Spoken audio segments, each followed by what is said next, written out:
Днес попревършвам с коледните подаръци и съответно направих ето този часовник. Ако искате да ви покажа как го направих.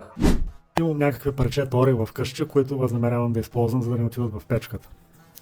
Първото нещо, което правя, е да загладя едната страна на брехта. А качеството на повърхността, което се получава след спиралния вал, просто няма да го коментирам. Перфектно. Огледало става стъкло.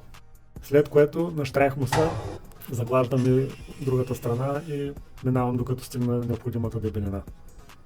Някъде около 30 мм ми се получи, стъкло стана от двата края. След което срязвам на циркуляра, като в последствие трябва да ми се получи нещо е такова като сглобка.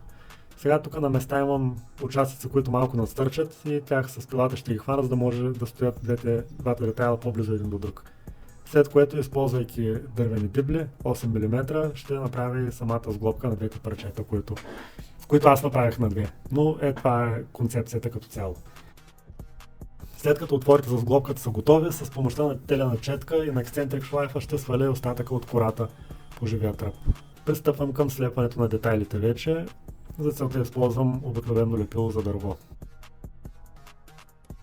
Слепвам двата детайла и стягам за 15-20 минути. След което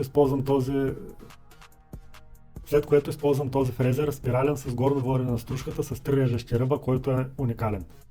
Слагам го на CNC машината и се правя чертежа, след което пускам и изрязвам и самата форма.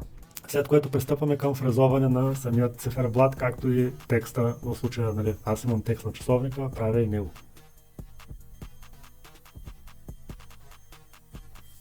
След като машината си свърши работата, ще направя заобляне на краищата с този фрезер 3,2 мм профилен. Така, тук идва и ключовият момент. С тъмен лак за ногти ще повиша контраста на самия циферблат на текста, който направих. Използвам лак за ногти, тъй като съхне много бързо, устойчив е, лесен за работа, ефтин и резултатите са супер в последствие. След като лакът дръпне, шлайфам повърхността, докато се и шлайфа изглежда естетически добре. Издухвам и ще направя закачалката отзад с помощта на ето този фрезер. Няма да има никакви допълнителни закачалки, които да се слагат. Много добре се получава с този фрезер. Изключително съм доволен. Струва мисля, че около 5 лева от AliExpress. След което, използвайки домашната вакса, която се правя сам, ще финиширам самия часовник. Виждате, съвсем си измени цвета. Контраста с лъка, който направих на циферблата е много добре. И пристъпвам към сглавянето на механизма. Използвам плавен механизъм. Като го залагам, слагам стрелките съответно и с това работата